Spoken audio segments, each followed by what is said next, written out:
Hello, and thanks so much for supporting Colorado's economic recovery through your management of the ARPA funds. We know that the program is complicated and spending is moving quickly. And while moving forward, all SLFRF grant agreements will be completed using the approved mandatory grant agreement template. We understand that some previously issued grant agreements require modification to address the compliance requirements of SLFRF funding. We hope this brief training will be helpful in completing your agreements and amendments over the next few weeks. Please note, any grant amendments should be completed in collaboration with your OSC compliance liaison. Please reach out to the liaison that supports your department to ensure all items are addressed. The American Rescue Plan Act, ARPA, was signed into law on March 11, 2021, and provides nearly $2 trillion in funding to speed recovery from economic and health effects of the pandemic. A part of the American Rescue Plan Act is SLFRF. So, SLFRF, the Coronavirus State and Local Fiscal Recovery Fund, is the $3.8 billion of ARPA funding that Colorado received in 2021. And it is what we are focusing on today. Just as a reminder, originally, SLFRF funds and the associated reporting requirements were sent from the federal government to the state. The Colorado General Assembly drafted legislation that authorized departments to spend the funds based on legislative priorities. The first bucket of funds was legislated last session, and we expect the remainder to be allocated during this legislative session. Departments created or are creating spending plans to fund a variety of projects, and some of those projects may have subrecipients or subcontractors. To effectively report on the progress of our projects, departments will need to gather data from and monitor their subrecipients. Those data will be uploaded to the state system and then reported to the feds as part of quarterly and annual reporting.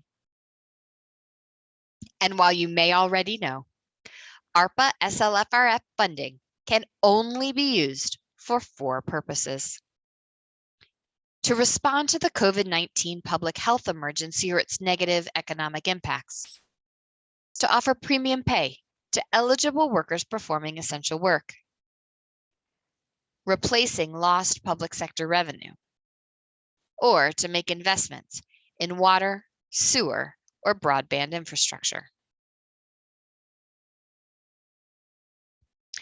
SLFRF funds can be distributed from state agencies to subrecipients in multiple ways. The most common of those two are via a grant agreement or a contract. A grant is a tool that allows a state agency to fund projects that will provide public services that benefit the general public.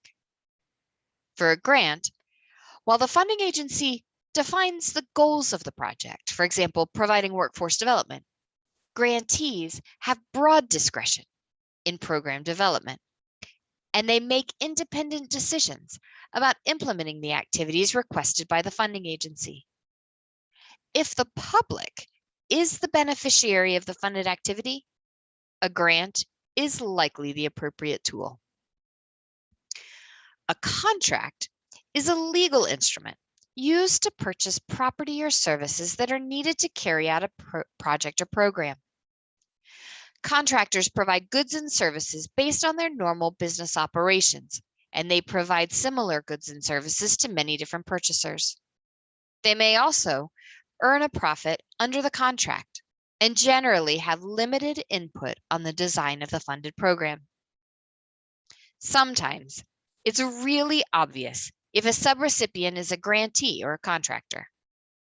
Occasionally, it can be more difficult to determine the line between grantee and contractor. If you're having trouble deciding, OSC's grant unit has a simple tool that will offer additional guidance on our website.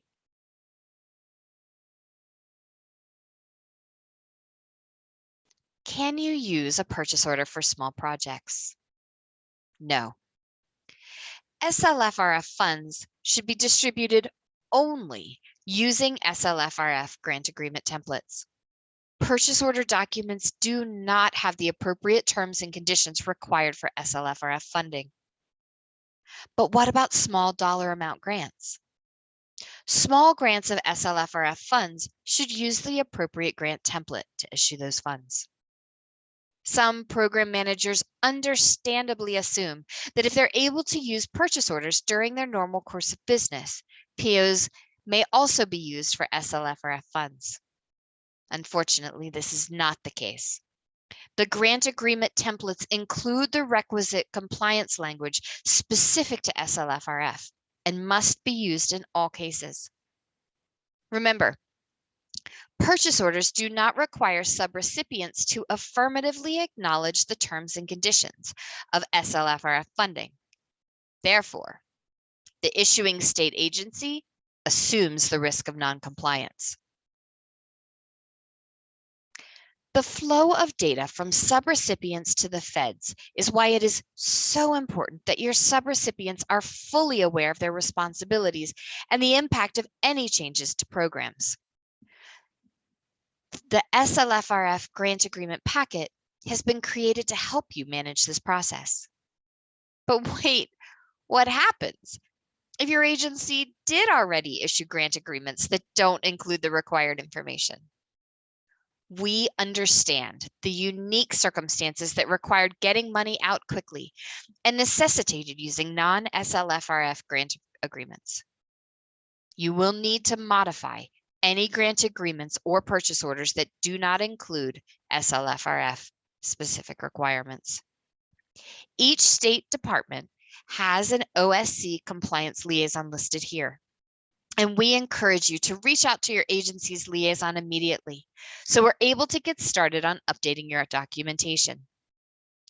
We will work with you to determine the additional items that need to be incorporated into your grant documents and to work with you to get your agency back into compliance. We have worked hard to provide documents that really will help manage the SLFRF funds moving forward. And I hope the additional documents will make total sense to you once I describe them. OSC has developed a packet of materials designed to help departments maintain compliance with the regulations required by ARPA and to clearly communicate expectations to subrecipients. The SLFRF grant agreement is mandatory for use with all SLFRF grant funds and is designed to clarify requirements and expectations to subrecipients. Most specifically, the extensive reporting requirements that agencies must gather from subrecipients. SLFRF funding is unique in that the requirements and regulations continue to change. The grants unit will be updating all templates, even the amendment template, to include all changes as the U.S. Treasury updates them. Please ensure you're using the most updated version of the templates that are available on the OSC ARPA website. We know that some people will have already heard some of this and are most interested in hearing the difference between the grant templates or considerations in making amendments. Please hang in there with me for just a few minutes. I want to make sure that everyone has the same information and understands issues that are unique to SLFRF funding. In the second half of this training, I'll talk more about the lessons learned during the amendment process and when to use the different grant templates. Just to reiterate, moving forward, all grant agreements must use the SLFRF grant agreement template.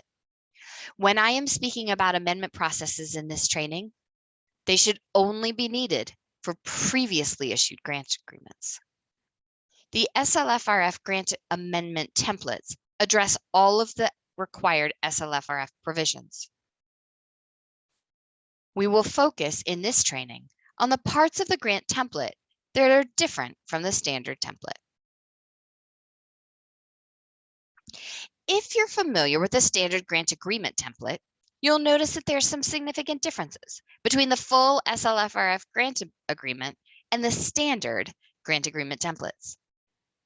In addition to some added federal award language in the beginning of the grant agreement, there are additional items, Exhibits E, F, and G, the subrecipient certification form, the subrecipient quarterly report, and the reporting modification form that must be issued to your subrecipients. There are also changes to some standard items, for example, the budget and federal provisions, that must also be included in the grant agreement. So what happens if you've already issued a funding contract without the SLFRF requirements? Your agency will need to issue an SLFRF grant amendment to address the required elements of SLFRF funding that need to be communicated to subrecipients. We will talk about issues specific to grant amendments towards the second half of this training. You will notice that on page 2 of the grant amendment, the federal award information has been pre-filled with the Colorado SLFRF funding information specific to the originating federal award. This may be somewhat confusing to less experienced subrecipients.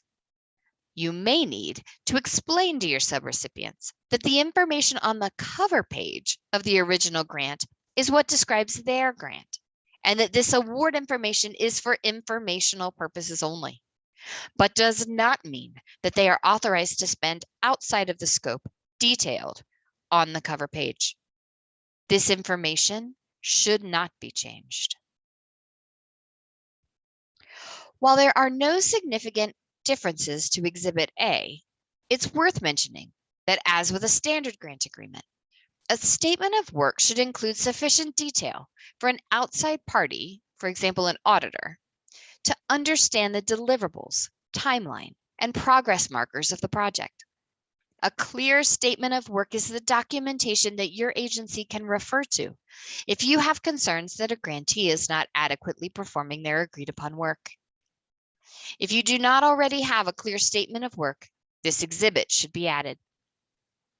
If you already have a clearly detailed statement of work in an original grant agreement that you are going to amend, you may delete this exhibit from the amendment packet. Exhibit B is a sample option letter. There are no significant differences to Exhibit B, although because of the nature of the appropriations of SLFRF funding, you may be more likely to use the option letter to extend the grant period than you would in a typical grant agreement.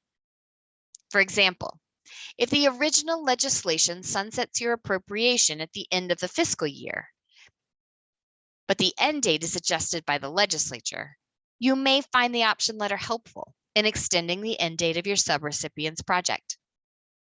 In most cases, the option letter can be signed by the state granting agency and can be found on the OSC's website in an editable format. Exhibit C is where the original project budget should be detailed and is absolutely mandatory for inclusion in both the agreement and any amendment. Please note that there are specific items required on the SLFRF budget detail in Exhibit C, and this format has changed slightly from prior grant agreements. The program budget detailed in Exhibit C must be broken out by U.S. Treasury approved expenditure category. As a reminder, expenditure categories, how you're proposing to spend your money, drives the reporting that is required as part of acceptance and use of SLFRF funds. The expenditure category will help your subrecipients determine their reporting metrics. Additionally, in Section 2 of Exhibit C, departments can also break down budgets in a way that works for your department or grant management process, if you prefer. So for example, the entire project may fall within the expenditure category 3.10, housing support, affordable housing. but you may want to track your subrecipients' use of funds by salary, supplies and operating, and travel costs. You will track the expenditure category in Section 1 and the breakdown of personnel, supplies and operating, and travel in Section 2. Using Section 2 is optional and is simply a tool that may be helpful based on your agency's standard procedures. So we recognize that your departmental spend plan was based on your department's best estimate on how they will spend the ARPA funds and may change with time. The program allows for limited flexibility in spending, and this is the form that you will use to document financial, programmatic, and reporting changes to your subrecipients program. For ARPA, reporting requirements are tied directly to expenditure categories.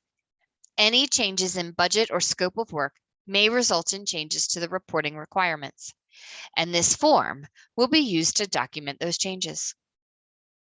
The budget scope change form must document the financial change, scope of work change, and expenditure category change. Any substantial changes should be reviewed by your OSC compliance liaison and department recovery officer. Full completion of these forms, including the reference to expenditure categories, will be subject to state monitoring. Section 3 of Exhibit C clarifies that any changes to expenditure categories must be submitted from the recipient to the department for approval. While this is always an important part of managing a grant, it is essential in SLFRF funds, as it has the potential to impact reporting from the subrecipient all the way to state and federal levels. Any changes must be submitted on Exhibit C, which will be used as an expenditure modification form. This exhibit is mandatory and cannot be deleted. Additionally, there are extensive and very specific reporting requirements that are related to data reporting for SLFRF funds. Exhibit D details these requirements and is mandatory and cannot be deleted.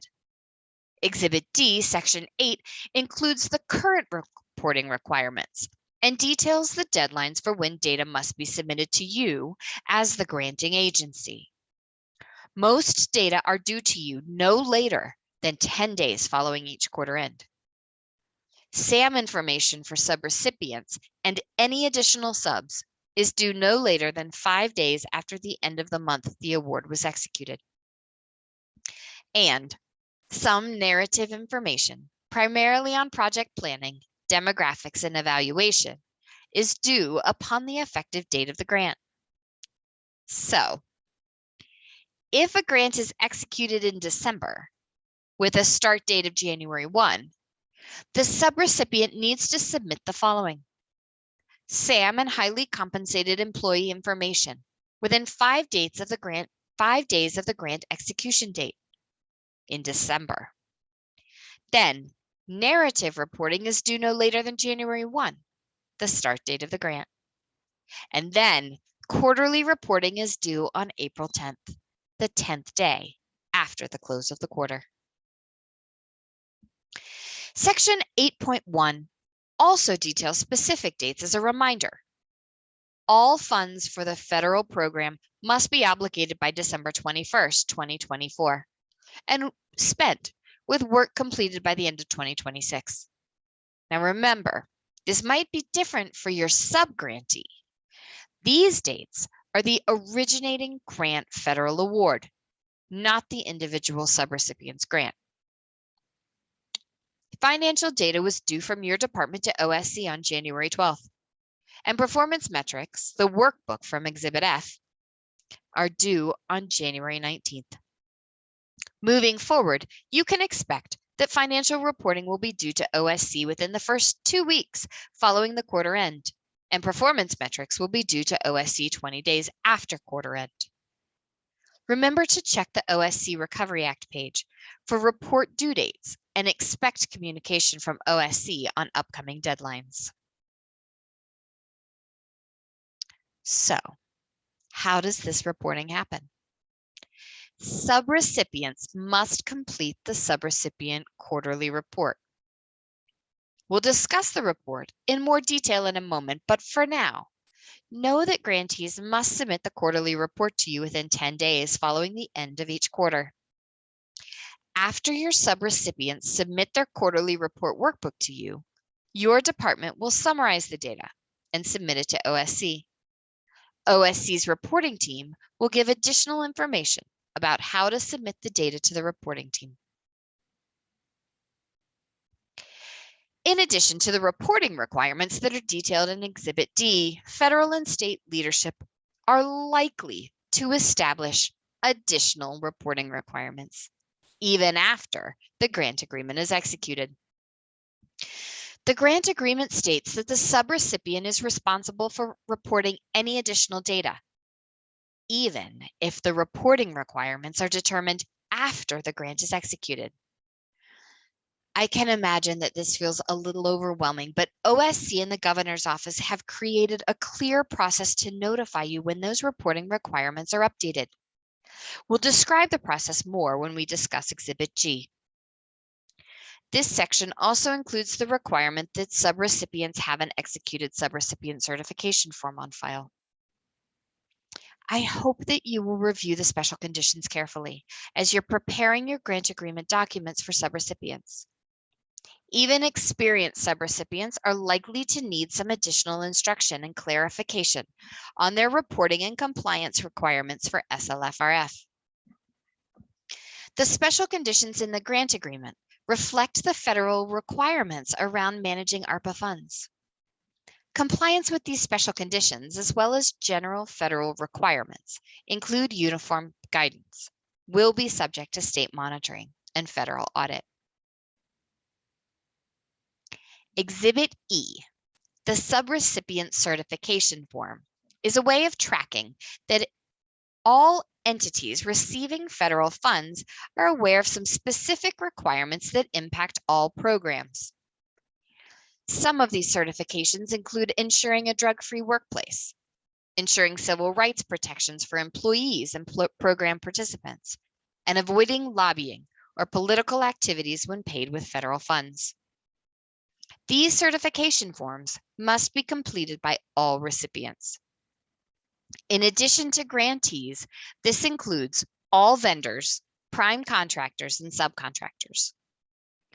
Completed certification forms must be retained in a program's grant file of record. Agencies are required to retain at least first-level certifications. Grantees, vendors, or prime contractors dealing directly with the state, and should ensure first-level subrecipients are retaining this certification in their files of record for their vendors or subcontractors. Remember, in the world of grants, if it isn't documented, it didn't happen. This requirement is subject to state monitoring and should be included in your subrecipient monitoring plan. Exhibit F, the subrecipient quarterly report worksheet, details all of the 60 plus, yes, more than 60 expenditure categories and associated reporting requirements. Now, before your grantees panic, they do not need to report on all categories. They only need to report on theirs. Which ones, you ask? Great question.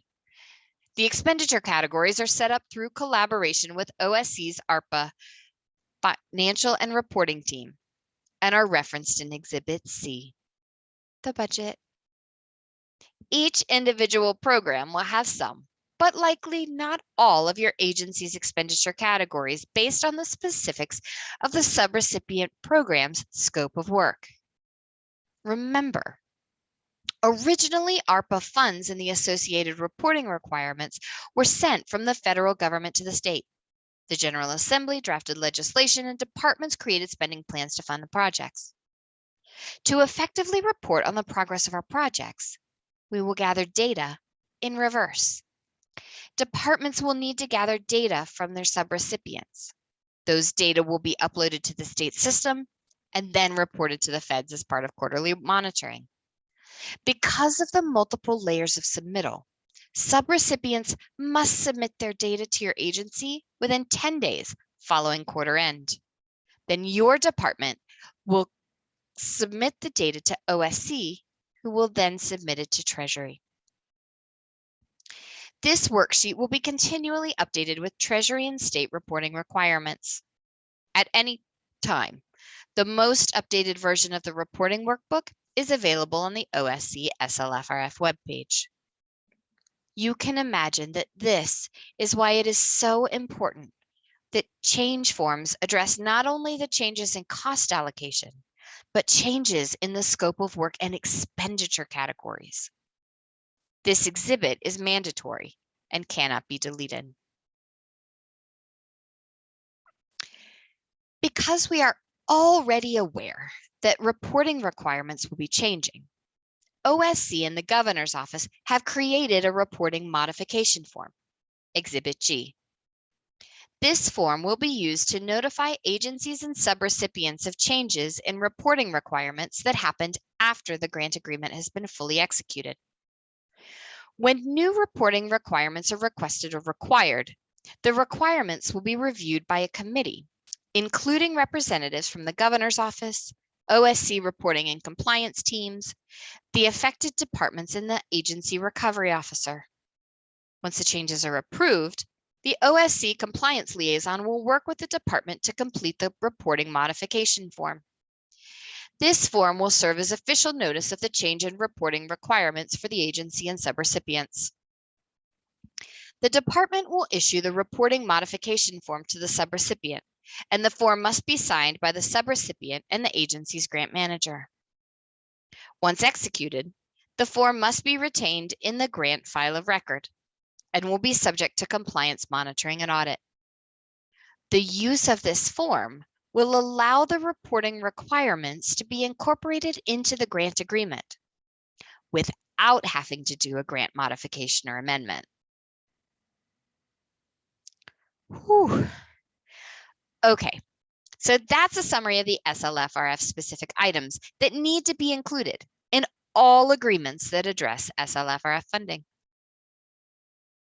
In case you didn't realize, OSC's standard grant templates have a number of small edits that are required to customize the template to a specific program.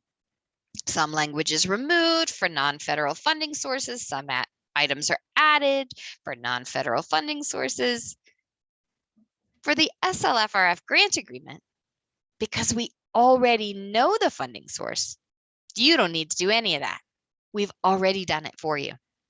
The SLFRF Grant Agreement Templates already include the modifications needed for federal funds, and specifically SLFRF as a funding source. Okay then, so let's chat a little about the different grant templates and the differences between each template. Once you determine that your recipient will be a grantee, and again, generally SLFRF funds will be grants, you will use a grant agreement to formalize their responsibilities as it relates to the SLFRF project. Since SLFRF funding has extensive additional and non-traditional requirements, we've created multiple templates to help you manage those requirements. A general grant agreement, an intergovernmental grant agreement, and an interagency grant agreement template. The general grant agreement is the documentation that will be used most often and includes the Colorado and federal provisions that are specific to SLFRF funding. The intergovernmental grant agreement template is for use only between two government agencies. For example, if the state agency were to grant funds to a city and county of Denver for COVID response activities, this grant agreement should not be used for non-governmental agencies. It does not include all of the language required for agencies that do not operate under the state umbrella. An interagency agreement is for use only between two state agencies. For example, if DOLA grants SLFRF funds to the Department of Public Safety, an SLFRF interagency grant agreement would be used. If you're unsure which template to use, the OSC has created a scenario-based tool to determine the most appropriate template to use, and it is available on our website. Also, if you will be funding a tribal entity, please reach out to your OSC compliance liaison. Tribal state agreements have unique requirements and require additional consideration. There's a separate template that must be used that will be based on the tribal agreement and SLFRF exhibits. So you can see here the differences between the standard, intergovernmental, and interagency grant templates. All of the grant templates include the additional SLFRF required exhibits and provisions. The intergovernmental grant template does not include the Colorado state special provisions as they're not needed with other governmental agencies. The interagency grant template also omits the Colorado state special provisions, but the terms and conditions of an interagency agreement are different. They have a condensed version of the recitals and terms and conditions. If you choose the right template, the standard, intergovernmental, or interagency SLFRF grant agreement, the grant agreement will require very few modifications. Generally, only the statement of work, budget, and your program-specific exhibits will need to be added. If you have any questions about which agreement to use, just contact your OSC compliance liaison, and we will be happy to work with you. So how do you make the SLFRF grant template meet your individual program's requirements? First, start with an SLFRF grant agreement template. Remember, you know your program backwards and forwards, but the requirements of the funding source might not be as familiar to program staff. It would be simple to miss small but important changes in the SLFRF requirements, for example, reporting deadlines, simply due to lack of familiarity. Then add in your program-specific requirements. It will be easy to see what documentation is missing from the grant agreement template based on your subject matter expertise. For example, if you know your program always requires early childhood education programs to participate in very specific background checks and licensing, and you typically list those requirements in your grant agreements, you'll be able to quickly identify those needed additions to the template. In some cases, this information will be added in the scope of work, but in some cases, it will be added as an exhibit. Then determine where your detailed program budget will live. And if needed, update exhibit references appropriately. Remember, you must include the SLFRF budget form with expenditure categories. You can add your detailed program budget on that form or include it in a different place in your grant agreement. And then, finally, review any changes with your OSC compliance liaison. We are very familiar with the SLFRF templates and regulations, and we can review any changes for inconsistency with the SLFRF regulations. We also pull in our CCU teammates as needed for review so we can get you timely reviews and answers. All right, so now what happens if you've already issued a grant agreement without the SLF requirements? Your agency will need to issue an SLFRF grant amendment to address the required elements of SLFRF funding that still need to be communicated to subrecipients. The SLFRF grant amendment template is designed to incorporate all of the SLFRF specific requirements into one document that can be amended to a previously issued agreement. As a reminder, the requirements for SLFRF, especially the reporting requirements, are extensive, and agencies must clearly communicate those requirements to subrecipients. This amendment adds these SLFRF specific items to the contractual language of an existing grant agreement. So who should use the SLFRF grant amendment template? Anyone who is issued a document that does not explicitly include the SLFRF requirements. This includes grant agreements, intergovernmental agreements, interagency agreements, and purchase orders. So why not use the standard amendment language? OSC does have a previously issued standard amendment template. But remember, the standard template doesn't include SLFRF specific language. Additionally, the SLFRF amendment ensures consistency in adding the SLFRF requirements across state departments. The SLFRF amendment template has been approved by both the OSC Central Contracts and Grants units and allows for more streamlined process to minimize review time. Please do note, if you are using an outdated or highly customized version of the standard grant agreement template, you will likely have additional changes to the grant agreement language, terms and conditions, and Colorado special provisions. While this process is not covered in the training, the full grant agreement should be compared for inconsistencies in language, reporting schedules, and more before issuing the SLFRF amendment. The cover page of the SLFRF grant amendment addresses the intent of the amendment, and it reestablishes exhibits and order of precedence.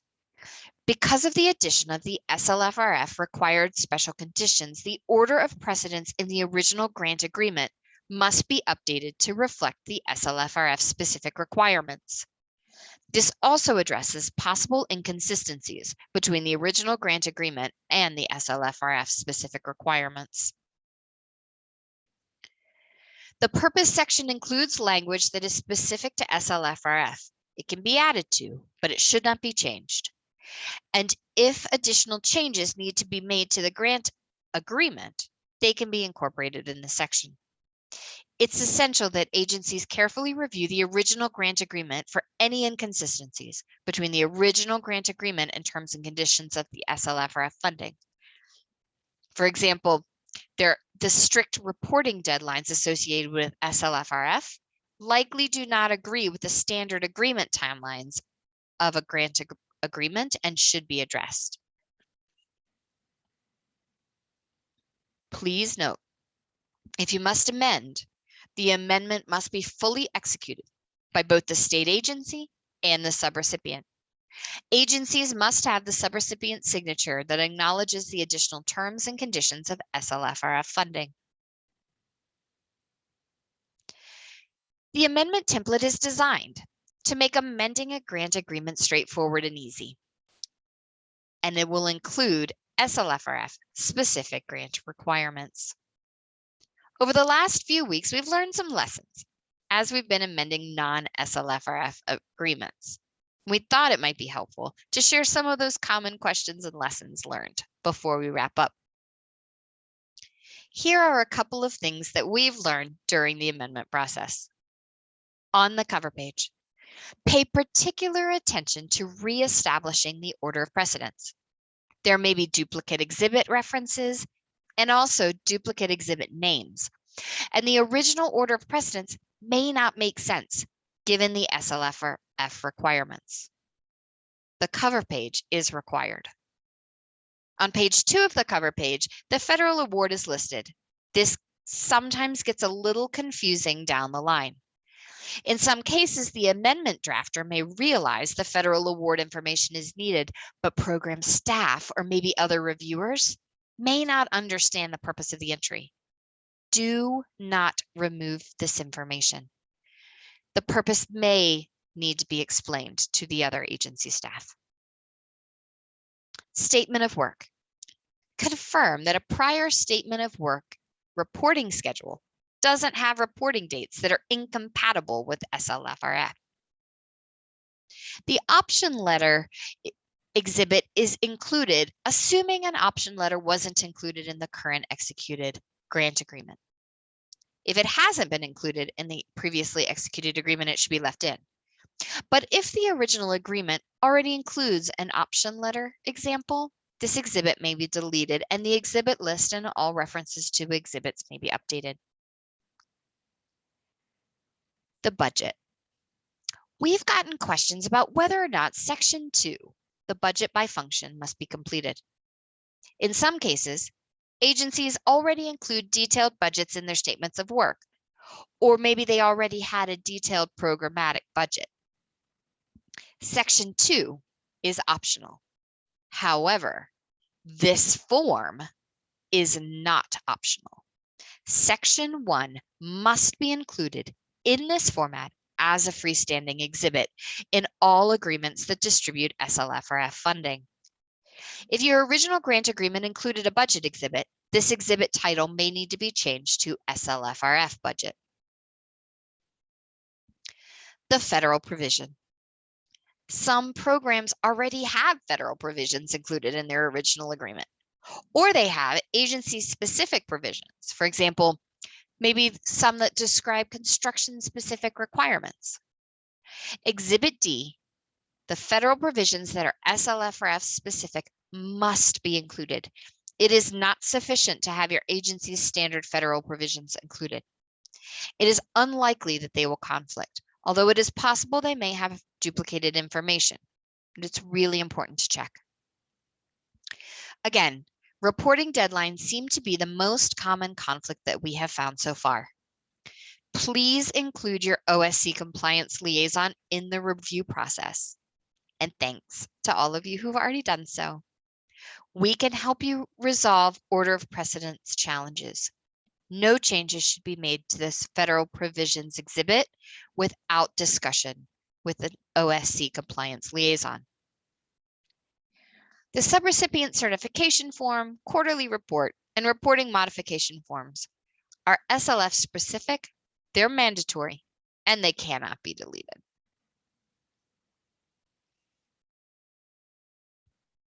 So, non-standard grant agreements. Non-standard grant agreements require significant revision. We've done this already. We thought it was going to be easier to execute an amendment, and we were wrong. SLFRF specific grant agreements may be more efficient than trying to revise a non-standard grant agreement. Confirm if your standard template is an OSC approved template. If you're using an outdated version of the standard grant agreement template for your grant agreements, you will likely have additional changes to the standard grant agreement language, the terms and conditions, and Colorado special provisions. In all cases, the full grant agreement must be compared for inconsistencies in language, reporting schedules, etc., before issuing the SLFRF amendment. But older templates will include more changes, and in some cases, changes to the Colorado special provisions, definitions, and more. In our reviews so far, it appears that if you have a program that has rolling funds, for example, it's a program that spends down funds from different funding sources, it is very likely that you will save significant times by issuing a separate grant agreement for SLFRF funds, as the amendment process for addressing the many inconsistencies between funding sources is very, very time intensive. Project-specific exhibits. Many programs have specific guidelines for grantees that are relevant to your areas of expertise. Specific licensing requirements, construction or procurement regulations. These can absolutely be added to the grant amendment. This may require some work confirming exhibit references in the body of the document, but it is absolutely acceptable, and we are happy to help you do it. While you're amending the grant, you may want to go ahead and include non-SLFRF changes at the same time. Section 5E is included as the location for the detail of many of these changes. Section 5E will also address any conflicting language between the executed agreement and the SLFRF specific requirements, if relevant. If there are no additional changes needed, this section may be deleted and any references updated. I know that's a lot of information. I invite you to read the grant templates and exhibits and reach out with any questions. OSC has developed multiple resources to help you be successful in managing ARPA funds and to minimize the administrative burdens that come with managing the SLFRF projects. Stop by and chat with us during our office hours on third Thursdays at 3. We will present any new SLFRF information and answer questions from participants. We hope you will reach out to us. We would love to hear from you and are more than happy to answer any questions you may have. Thank you for your time today and for your work on SLFRF. We hope to hear from you soon.